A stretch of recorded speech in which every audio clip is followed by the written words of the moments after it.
शायरी ही ज्ञानाची होऊन राहिली. संत मालिकेची शायरी आणि म्हणून शाहीर मोरेश्वरजीला प्रश्न विचारला. गाणं म्हटलं मी, अति शहाणा त्याचा बैल रिकामा, सगळ्या बापाला म्हणते मामा. म्हणजे याचा स्पष्टीकरण करा. आणि याचं उत्तर द्या. मामा तर तुम्हाला नाही समजलं. सख्या बापाला म्हणते मामा, म्हणजे हे काय आहे? म्हणून यासाठी संतांनी म्हटलं, तुका म्हणे पाहिजे जातीचे आणि वेड्या गवाराचे काम नाही. बांधवानो, फार सुंदर अर्थ याचा, पण तुम्ही समजू शकले नाही शाहीर मोरी होती. हे तुमची कमजोरी. तुमच्या शेर शायरी मध्ये काय ढंग राहिला नाही. गेली तुमची शेर शायरी. का शेर शायरी म्हणता हो? मैं वैसा करूंगा तो मैं डरता नहीं. हे कुठे गेले? ये बघ, शायरी वैसी. स्वतःला मोठे हुशार समजता. मी तुम्हाला कमजोर समजत नाही. ते आदत माझी नाही आणि मी कधी कुणाला कमजोर समजत नाही. आता शायराने एक प्रश्न विचारला की 20 नावाचा असा कोणता व्यक्ती आहे ज्याचे 20 नाव आहे? बांधवांनो, फक्त एकच आहे. 20 नावाचा एकच आहे, फक्त सूर्यदेव. सूर्यदेव फक्त त्याचे 20 नाव आहे. एकच याच्या पलीकडे नाही आहे. शायरचं म्हणणं है तुम्हारी शायरी में ढंग वैसा नहीं है, जरा हाथ आजमा के शायरी देखो हमारी.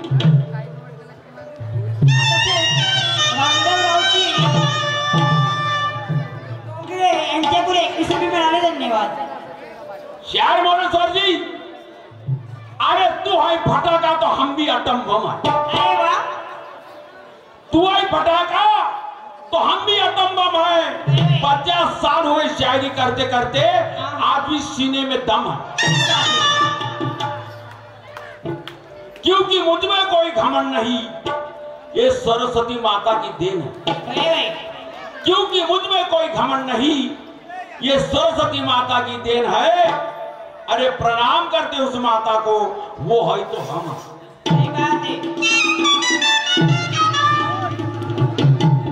धोबी का कुत्ता घर का न घाट का, ऐसी किसी की रीत है.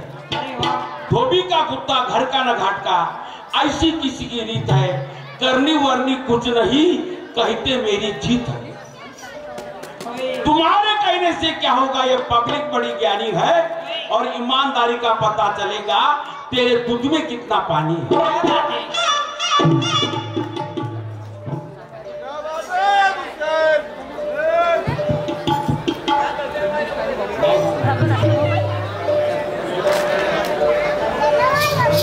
बघा, असा श्रीराम प्रभू यांना गर्व झाला होता आणि श्रीराम प्रभूचं गर्व हरण कुठं केलं?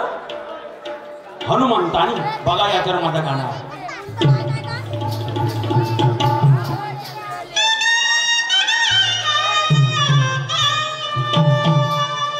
वो हीरे को कौन परकेगा वो जोहरी.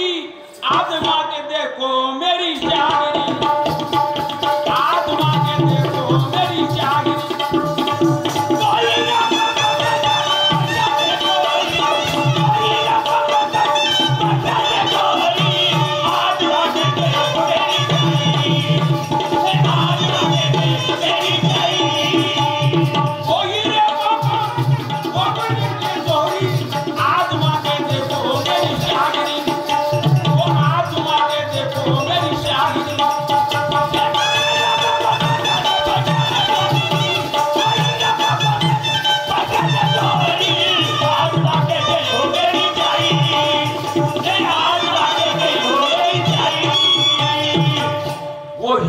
कौन परखे, वो हीरे को कौन परखे, परकेगा वो जोहरी.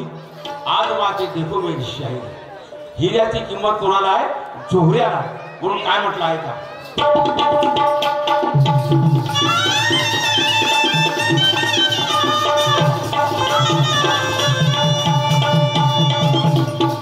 शायर मोरेश्वर जीला मोठा घमंड आहे. डान्सरचा घमंड, शायरीचा घमंड, गाण्याचा घमंड, हे व्यर्थ.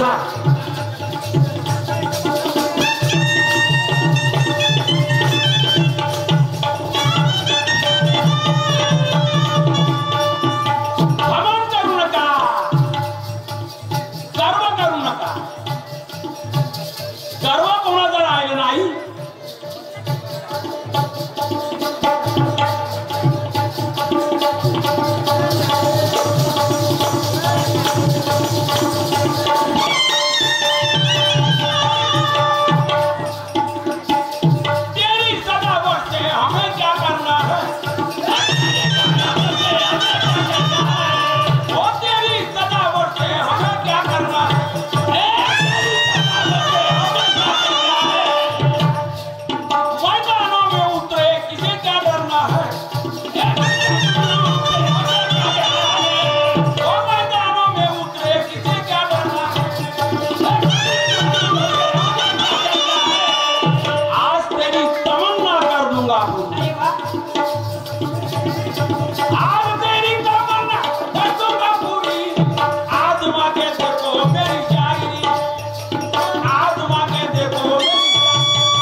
बांधवांनो, ज्यावेळेस सेतू बांधणी चालू लंकेमध्ये प्रवेश करायचा होता त्यावेळेस प्रत्येक दगडावर राम लिहिला जात होता. हे स्वतः रामानं पाहिलं आणि रामाला वाटलं की माझ्या नावाने दगड तरून राहिले म्हणून स्वतः राम गेले आणि त्या दगड पाण्यामध्ये सोडला.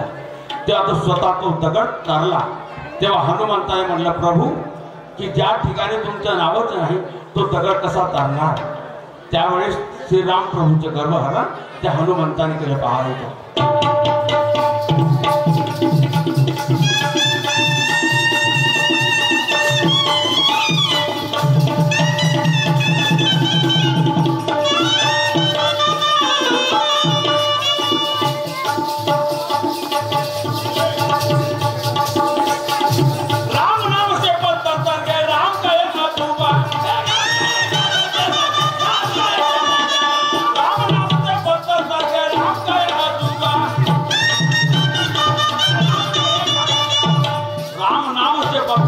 राम का है जुबा पूर्ण राम ने